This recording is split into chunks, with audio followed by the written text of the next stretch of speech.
So it's not for kids.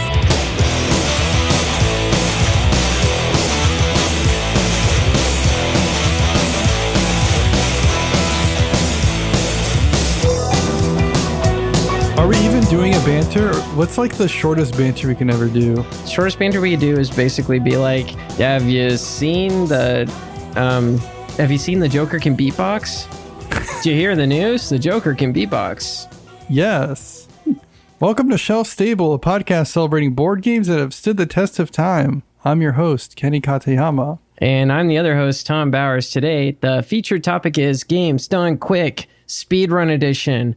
Before we get into that, we just got to talk about some of the games we've been playing recently. Kenny? Tom, I got to play Jekyll vs. Hyde from 2021. This is designed by Geonil and published by Mandoo Games. Jekyll vs. Hyde is a two-player trick-taking game. The best way I can summarize it is, I know that they know that I know that they know that I know, so I'll play this card. And then you go, oh no, why did you play that? Because you have near perfect knowledge. I think there's 4 cards that are burned from the deck, but outside of that, you know the other person probably has the cards. Right. 3 suits, trying to figure out who's going to play what first. You don't have a trump until you start playing cards, which is kind of a fun mechanism. And so you basically want the cards that are the strongest to be in your final suit. Or if you're trying to lose everything, then you want them to be in the first suit. You know, it's kind of like the pace at which you play the 3 colors, the 3 suits, dictates the strength of those suits. I like that a lot. I think Mask Men does something very similar. One player's Jekyll, one player's Hyde. Jekyll wants to win all the tricks or none of the tricks, and Hyde wants to be in the middle. And it's this constant toss and turn of like, oh God, I thought Jekyll was trying to lose everything. They're trying to win everything? What? And then you get fucked by Jekyll. You either die the Mr. Hyde or live long enough to see yourself get Jekylled. Yeah. Joker versus Hyde. What do I think about this game? I was really hot on this game the first time I've played it. Because I was like, my brain is broken. This is crazy. I'm like kind of mid now. I don't think it's a bad game. I just think it's a little opaque. And sometimes it kind of feels like no matter what you do, the other person can beat you. I think that's a user issue probably.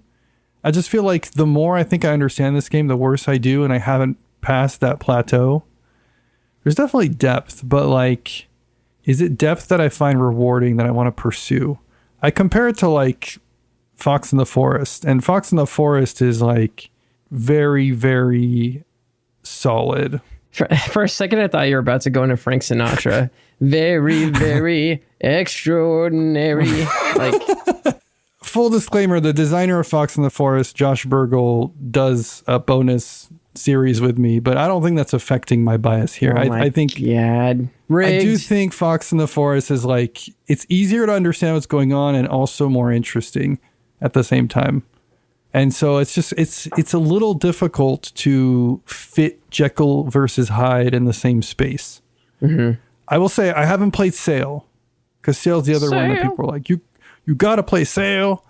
So there you go. If you're ready, if you're arming your keyboard to tell me I have to try Sail, I will do it at some point. Tom and I will probably play it together. That's what I was just about to type out. I was going to say, when are you cowards going to play Sail in the comment section of our channel? So, you know. Anyway, that's Jekyll versus Hyde. Which one are you? I'm definitely the Jekyll. Jekyll's like the goblin one, right? Yeah. Yes. Like, in case there was any doubt. I don't think he's a goblin. I don't know. I've read League of Extraordinary Gentlemen. You ever read that? No, I did read Dr. Jekyll and Mr. Hyde, though. Nice. I love that book. I've never read it. You know, one book you have read is the Bible. I have actually read quite a bit of the Bible, let me tell you. Yeah, there's some stuff in there, and one of those things in there is it's about God and how he loves dinosaurs. He loves them. That's the title of the game that I played, believe it or not. Yeah, speedrun, remember? Yeah, it's called God's Love Dinosaurs. It's from 2020. It's designed by Kasper Lapp, published by Pandasaurus Games. It is a tile drafting game. It kind of evokes Cascadia, perhaps, or at least Cascadia Junior, I'd say. And but it wrinkles the complexity quite a bit. There's a lot going on in this game, when you say. We both played this. It's possible the last time we played this, it may not have been stable at that time. Oh, interesting. When we played it. To me, this kind of, it's like the game of life a little bit. Not like the one you spin, but like the simulation. Oh, okay. Yeah. Does that make sense? Technically, the game of life. You know, not the one you spin. No, like you've got like pixels populating the board. Oh, yeah, and yeah. Predators eating the pixels. Yeah, I think you've talked about that before. It's like Cascadia if the animals could eat each other. Yeah, I mean, the big thing about it is that you're trying to like breed prey and then ultimately breed predators by eating more prey than they need to survive. The prey kind of breed automatically, but the predators need those extra prey around, but they move in very restricted ways. And then dinosaurs want to eat the predators in order to lay their own eggs, and the player with the most eggs at the end of the game is the ultimate winner. That's the whole game. And it doesn't sound like much, but it's like every turn is draft a tile, and the sort of like cascade of triggers after drafting the tiles leaves just like a buttload to think about, essentially. Yeah. I think buttload is fair. Kind of like, surprising how much comes out of that. I would almost say like this is like an AP maximalist game. This game is a lot more fun when you play by the rules. Yes, that also helps quite a bit. I remember we ran into that where we had some confusion about how something works. The rule we missed is that when a predator eats prey, it repopulates. Yeah. So we had a fixed number of predators, and once the dinosaurs ate them, we were like, this is weird. There's not a lot of predators out. We're like, where's all the predators? So a thing to keep in mind if you're playing this game, you should probably read the rule book and follow the rules when you're playing it.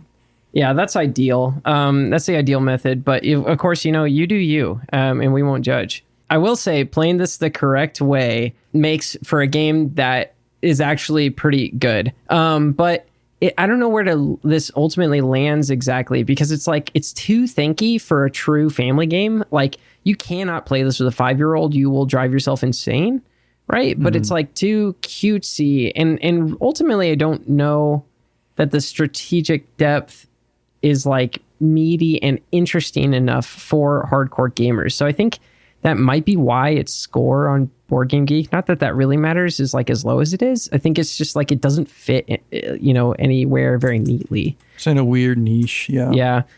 It's also possible that there's just like some game-breaking thing you can do that I don't know about that messes up the math. I don't know. Who knows? But that's Gods Love Dinosaurs. My second impression, it's still pretty fun. I would like to play this a little more. All right, get in this, Tom. We're talking about Inish, 2016. Christian Martinez, published by Matagot. I've been wanting to play Inish for a long, long time, and I finally got a chance to play it. We played it 3 players, and it was amazing. Yeah. The end. That's the review. Oh. We're speedrunning. No, like real quick. I'm always a little trepidatious when it's a area control. Try to get more areas than others with multiple win conditions being checked. Like, those are usually yellow flags for me. Mm-hmm. So I went into it being like, I hope I like this. And kind of like with Brian Boru, you are really focused on the draft, except even more so than Brian Boru, you really start to see the emergent properties of the cards that you draft. And each round you draft the same 12 cards. I think there's like one that gets removed. And so you learn them really quickly, and each one is super interesting and has its place in the game. They're not particularly complicated, but they are nuanced, and you start to feel this kind of tug of like, oh my God, if this person has this, then I'm screwed, but I have to take this, because otherwise if I don't take it, they'll get it and potentially have both. It's like playing Magic Draft, except you're doing it the whole time and you're seeing the outcomes immediately. And you don't have to like build a deck and then lose 4 times in a row for the rest of the night. That's kind of the feeling it gave. It's kind of crazy how drafty this game is. I thought it was going to be more area control. The thing I kept repeating was it's a game that really knows what it's doing. It's extremely confident. Everything in the game feels purposeful and feels like the designer's DNA is in it. This makes me really curious and really interested in trying the rest of Christian Martinez's trilogy of sorts, because Inish has another game, Galactic Renaissance, that came out more recently, and then there's like a third game that's in the works. And they all have this drafting mechanism, but then to serve different purposes. It's funny, this game's kind of in a weird, like it's in two trilogies. It's like, it was very confusing explaining what game we were playing to Nick, because I was like, oh, Inish, no, it's not part of the Blood Rage and Ankh trilogy. It's actually part of the Kemet Cyclides trilogy, but it's also overlapping with another trilogy that the designer's working on. And it sounded like I was a crazy person, but all of what I just said is true. You were just making shit up for clout, and Nick was like nodding along, like blinking, confused. Just like, okay. We'll see where the rest of the year takes us, but this is a contender for like top game that I've played this year. It was amazing. All right. Sweet. And I'm not even a big area majority person, you know? No, yeah. No, notably you hate area majority, I think. Well, I think this year I've like continuously been like, I like this area majority game, but like Inish 2016, people say it's good for a reason, and I'm one of those people now. What's crazy to me is that I've played this game like over a decade ago. I don't remember almost anything about it, and that is kind of a huge bummer. I do remember liking the art. It's got this Gaelic art to it that I really like. It's like Art Nouveau too, or maybe it's kind of like both, if I'm understanding correctly. Yeah. Very cool. Speaking of cool artwork, you ever seen Tool's stuff? No. Well, you should really check him out, because they're doing some cool stuff. In fact, he did the covers for a series of games, one of which is called Iberian Gauge. This is the third in their, putting numbers on the side of boxes to give you FOMO agenda, I guess. I don't know what's like this series called. They're all Cube Rails Iron games. Rails. The Iron Rails series. This one is originally from 2017. Iberian Gauge, designed by Amabel, Holland, published by Winsome Games. The version we played was Capstone. Yes, we played the Capstone Games version. They're the ones who are putting the numbers on the side of the boxes. The funny thing about numbering these games is that they don't, to me, feel like they have like a ton of mechanical overlap, other than being about trains. They all have trains. I see, you ninja'd me, but I ninja'd you. Yeah, we kind of ninja'd each other. We just got double ninja'd. If we don't step carefully, we could end up with 3 ninjas on our hand. Little 90s reference for the millennials. Speed run. Iberian Gauge. If I speed run this too much, you're gonna have like the episode's gonna be 20 minutes long. Don't worry. With you, like they'll play plenty no matter what. We can slow down in the topic.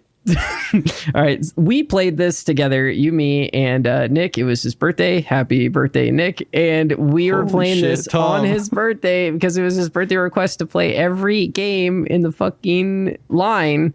And you bailed right after this and still haven't played South Africa, which is crazy. The 4th and final in the series. Yeah. It's just a meme at this point. Like I can't actually play it even though I want to. You're never going to do it. I just have to live with that fact. But anyway, Iberian Gauge was something that seemed to impress you. So I'm speaking for you real quick. But for me, I was confused mostly about how anyone is ever meant to truly break parity without basically ganging up on someone else. But we played this at 3-player, and I was reading after the fact that 3-player games are kind of not recommended, and it seems like it's almost because of the count of shares in each company. And it just makes it way too easy for like literally all players to essentially have the exact same score. And I think I could have too, with like one small choice difference, right? Yeah. And I think I didn't make that choice because I was like, if I do that, we're just all going to tie. And then everyone tied except me. So I definitely do think we were incentivized to take similar actions at certain points. Yeah, like you just have to follow each other and stuff. The biggest points of inflection are during the share rounds, picking different shares from others, and then during the operating rounds, putting a train somewhere where it advantages you but not others. And if you keep picking the same shares as other players or just have the same number of shares in each company, then everybody has the same score. Yeah, exactly. And that's the biggest flaw, I guess, in this game. But the thing I like the most about this game, I think the thing that struck us almost immediately as a group, was that it has some of the most 18xx vibes without actually veering all the way into the slog and work of playing an actual 18xx. Yes. Which is neat, but I'm not totally sure yet if it even works. I would definitely like to play this again at a higher player count and see how much different that it shakes out. But I'm really not sure if this... it plays to 5, right? Yeah, like the heuristics of this are still extremely opaque to me, and I find that fairly frustrating, but it's not necessarily like, oh, this is a bad design. It's maybe just more like this game is doing something that is hard to break, if that makes sense. Yeah, I think this is where like you and I differ quite a bit, because even if the game always ended up having similar states, I don't think it's necessarily flawed or bad or unfun, but like clearly you get fun from different things as me. And so I definitely put less weight on agency in one's win than you do. And like, I definitely emphasize like the shape of the game a little bit more. And for me, it was just cool having this experience of an 18xx adjacent game in a considerably more condensed and short time, with a lot of like nice, I would say graphic, or what's the term, like UI based flourishes. The way that the initiative of the companies is tracked via placing the cubes, and the cubes are shares themselves, as opposed to like taking a piece of paper that says share on it. Like there's a lot of cool little things there that I thought were like, oh wow, this is like a modern version of an 18xx game. Like, okay, well, if you're looking at this game as if it's like an art piece on user experience design for train games, I see where your head is at. But if you look at this game from the perspective of like, will it create a challenge where players can compete for absolute victory? To me, it's like, no, it's just a math puzzle where everyone gets the same answer, seemingly. And I just think like the only reason that people wouldn't get the same answer is either because of the player count, or which, if it's that specific, then they shouldn't have put 3 players options on the box. Yeah. If we play this again at 4 though, and like people end up in a tie, and the only people that aren't in a tie are the players that saw that it was heading for a tie and tried to do something different and then lost. You know what I mean? I think that. Yeah, I'm not saying that 2 plays is like enough to ever seal a deal on a game, but I'm mostly just like, what are we getting out of this? Because it's not exactly telling like a very interesting story with itself either. I don't know. I think it's kind of cool to see how the companies leapfrog each other. There's a story there. I like conceptually that the trains are riding other trains to go to the other side and keep laying their track. I know that's not what's really happening, but that's like my headcanon. Can you imagine that? If like Thomas the Tank Engine was like, hey, brother, I need to get over to that side, but you're in the way. No worries. Hop on, dude. I think that probably is the plot of an actual episode. But it's like Thomas is on top of like Angry Winston, or what are the names of the other trains? I literally only know Thomas. There's Percy. Yeah, what's Percy's deal? He's green, I think. Different trains in Thomas Tank Engine. You'd think I'd know this because it's like literally my namesake. My parents named me after this show. No, that part's a joke. List of engines. Fandom Wiki's asking me if I'm an adult or a child. They're going to change the page depending on it. So maybe they're giving me the dark side of Thomas Tank Engine. The deep lore. The main island is the island of Sodor. Sounds like a fantasy. Yeah. It sounds like either a D's Nuts joke or like a fantasy grim dark setting. It all came down to that moment when someone said, "So the door," and they were like... That's good, Tom. Thank you. There's Thomas, Henry, James, Gordon, Edward. These are just like the most generic, like UK ass 1984 names. All right, I'm done with this. Cut this out of the edited episode because it's so irrelevant. But real quick rant on like the Game of Thrones, just between you and me. I can't spoil anything because I've never seen the episode with the hold the door bit. But you do know a spoiler. Okay, I know that someone holds a door, right? Right. I'm just kidding. I know more details than that. So spoilers for like season 7, I think, of Game of Thrones. So if you really are like hell bent on watching this crap show, then like speed run. I hate that Hodor's name comes from that. I think it's just really stupid writing. If that's in the books, then like George R.R. Martin saved me the trouble of having to read them. I don't think it's in the books though. I think it's so dumb. It's like meme writing. It's like taking a meme template and turning it into a moment. I hate that. I don't know how to explain it. I agree with you, but the entire plot of Forrest Gump sounds stupid on paper. And it is stupid as a movie. Some people think it's stupid.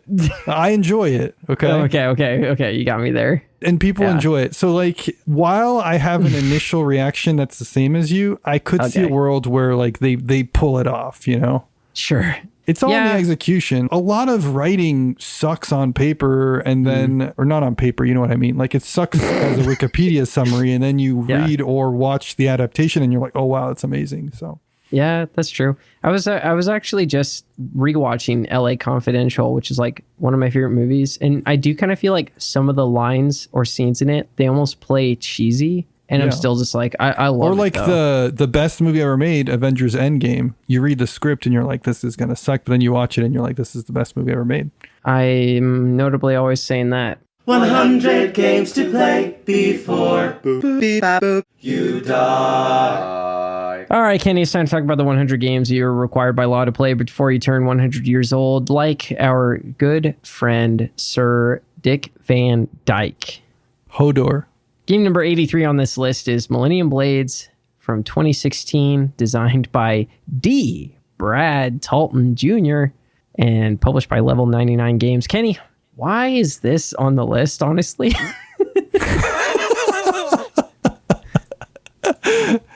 Well, clearly I was hotter on Millennium Blades when I made the list, Tom. Yeah. But you know what? I'd say so. I still stand by this. I see why you would, and it's a unique experience. I don't know that it's good enough, though. Like, you don't think it's worth a slot? Imagine someone working through your list, and then they hit this. They're gonna be like, God. I disagree. All right, this game it boasts kind of like an experience that you rarely see in games of this sort. Like, first of all, just the premise, right? The premise alone, but also it does this like assembling things and then facing off. That in and of itself is a genre that is not represented anywhere else on the list. I will stand by that. And I'd rather play this over any of the others because the others are, let's go through it. Baseball highlights, Blood Bowl Team Manager. Yeah. Challengers. And like recently, like Super Auto Pets, I guess. I haven't played the Super Auto Pets new game alert. I'm skeptical personally.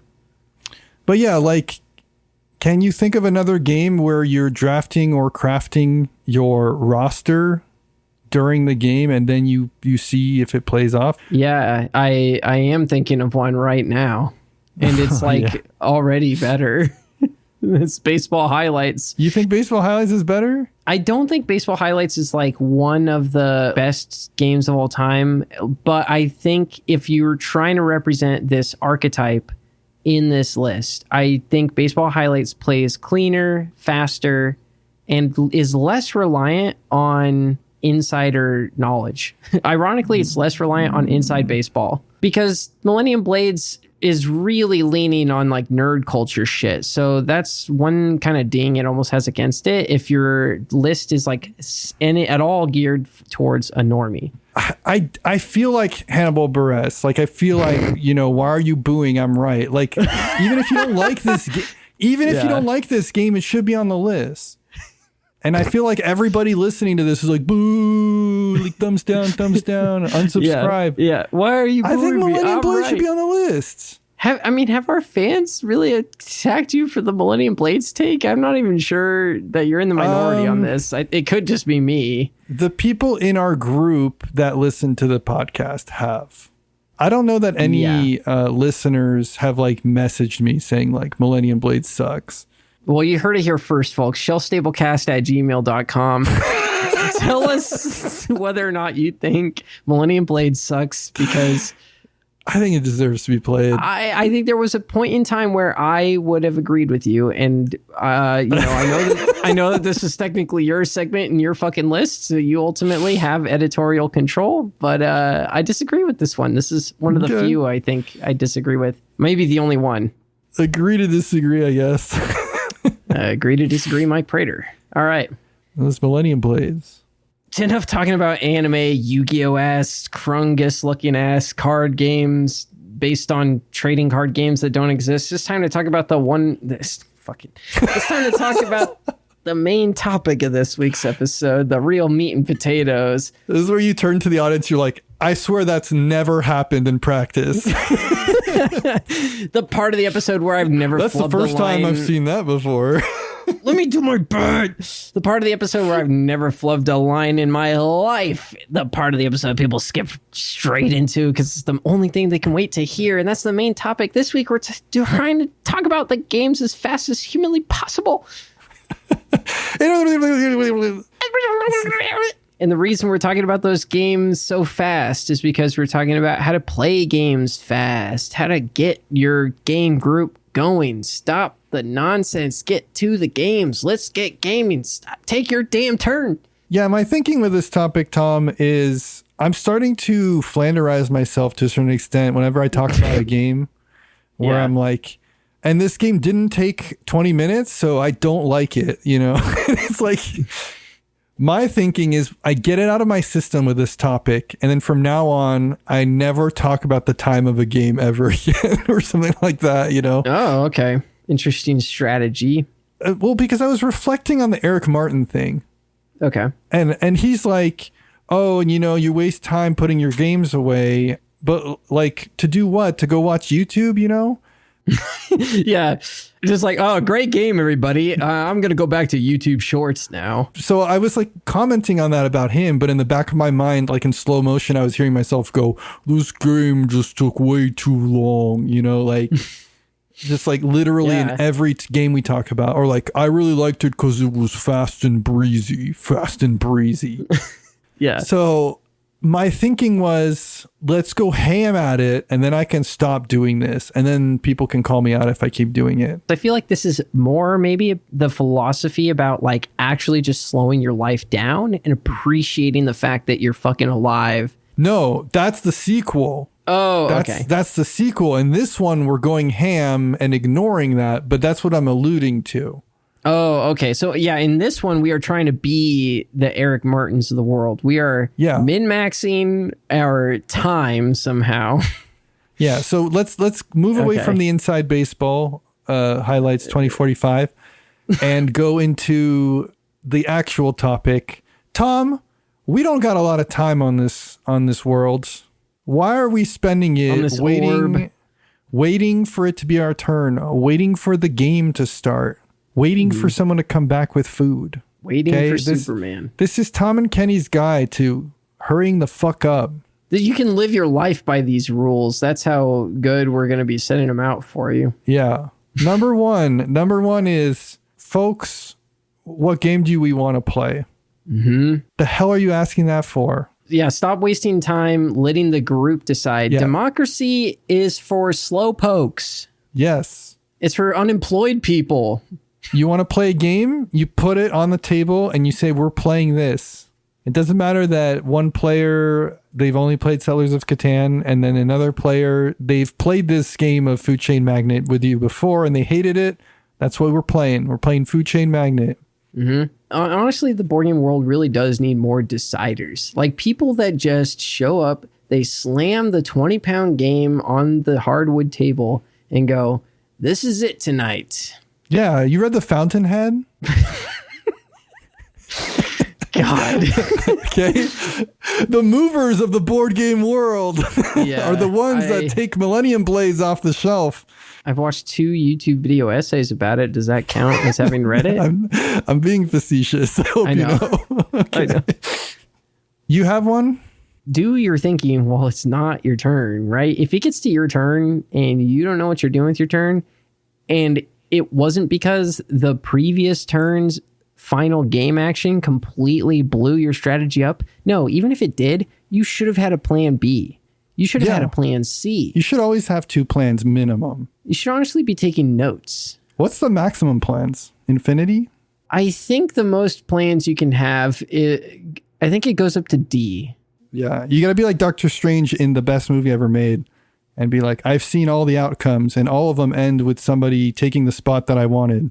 Doctor Strange was like, I've seen plan A, B, C, and D, and only D works. And then Spider-Man was like, only D? And he goes, D's nuts. Like, that was probably my favorite moment. Ant-Man is like, that's my cue. And then he grows inside of Thanos' butthole.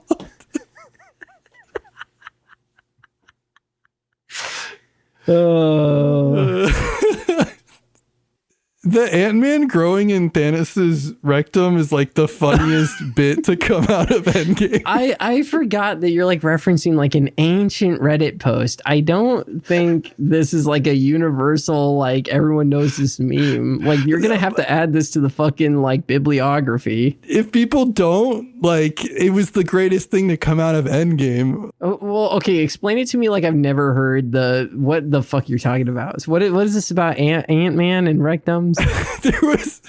They were talking about how Doctor Strange had seen like all these possibilities and they all lead in defeat. And there's only one scenario where they can beat Thanos.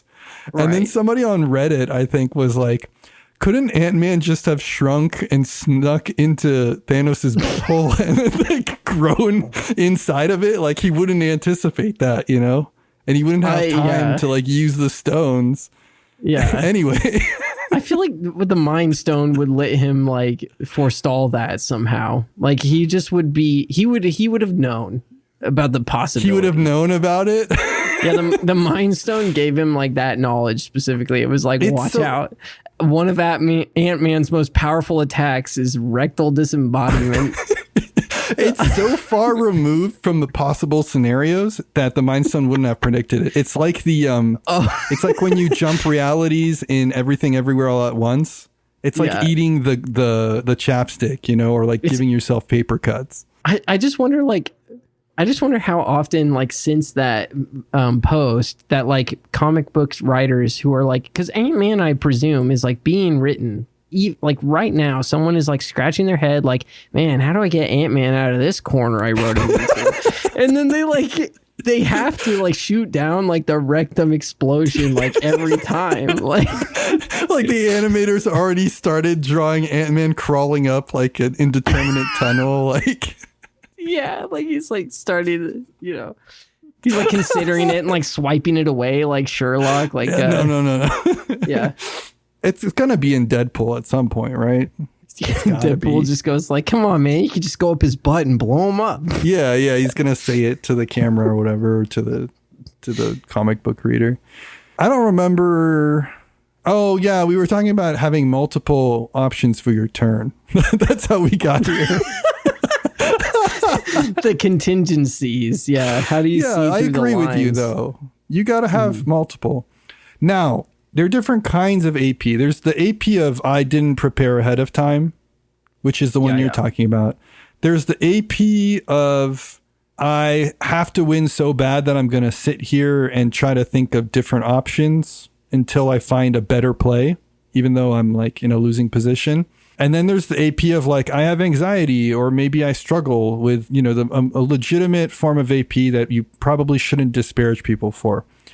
My argument for number 2 and 3 is to just not have those people at your game night. Just kick them out. All right. Well, I know where I belong. See you later. We don't have time for that shit. So, Tom, I'm going to be sending you a message after this I'm like walking home with a sack recording slung over my shoulder on a stick, like just like, all right then, see you guys. Like, no, the message is completely unrelated. It's unrelated to this topic. Don't worry about it. The twig that I'm carrying the sack with is like bending like to its breaking point because there's like 40 pounds of board games in it.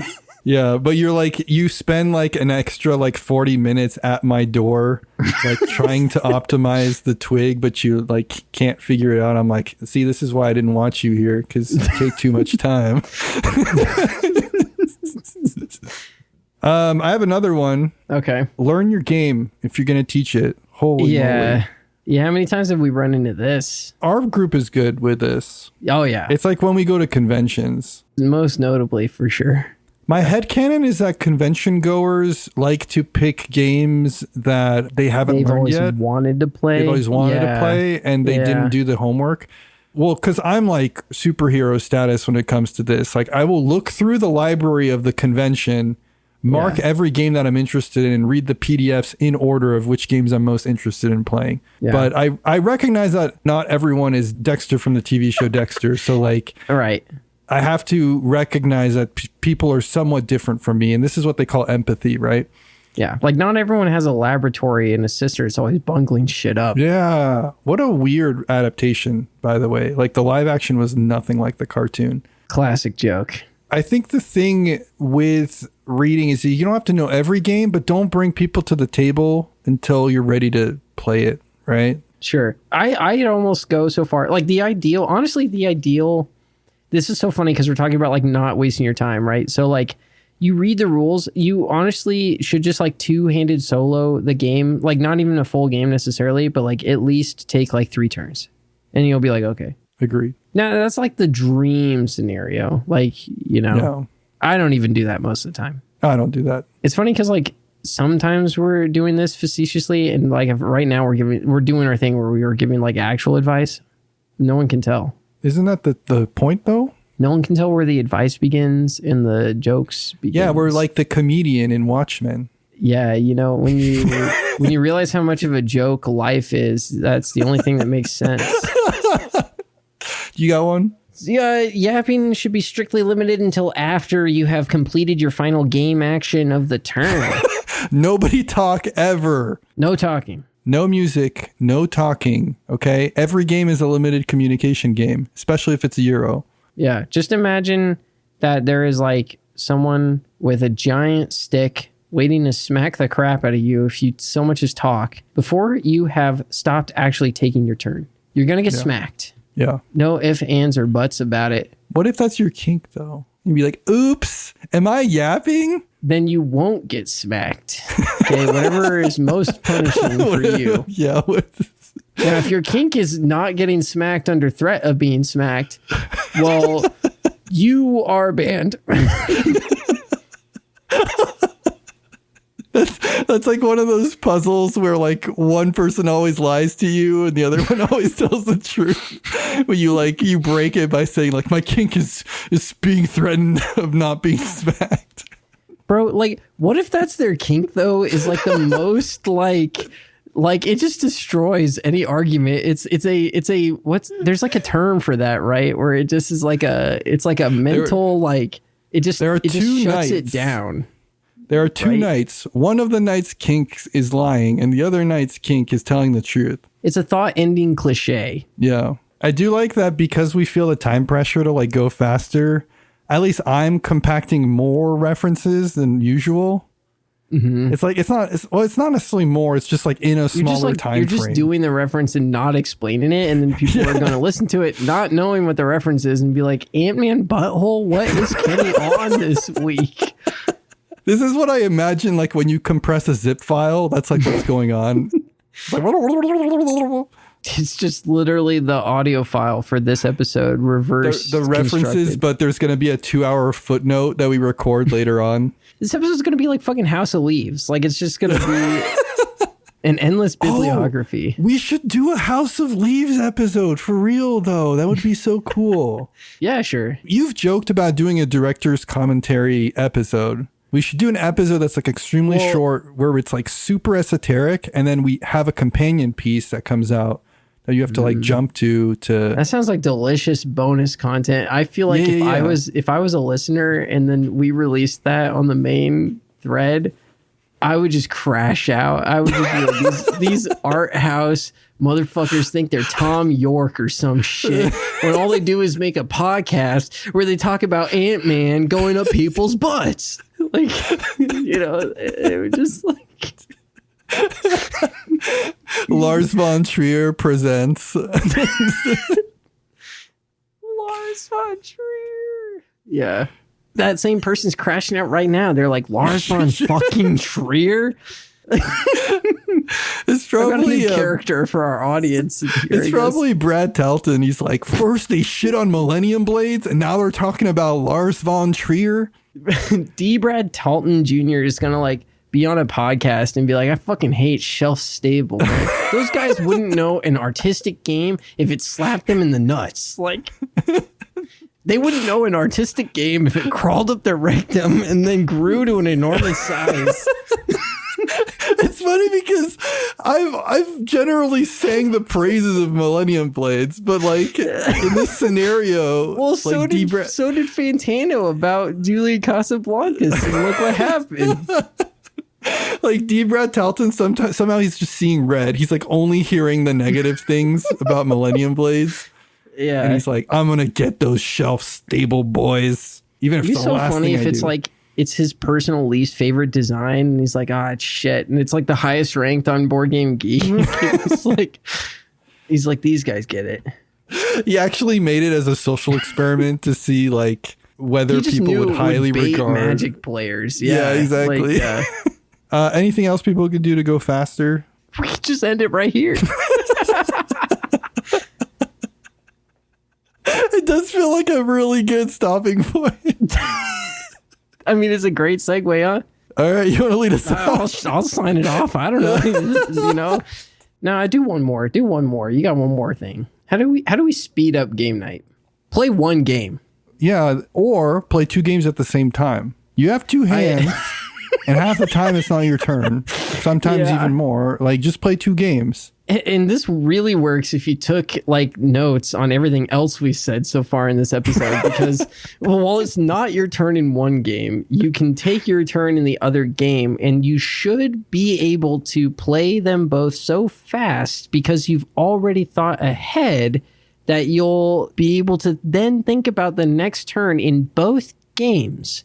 Yeah, your hands are moving, but your brain's already thinking about option B, option C, option D for the other game's turn. And remember, you don't have to take a good move. You just have to make a move.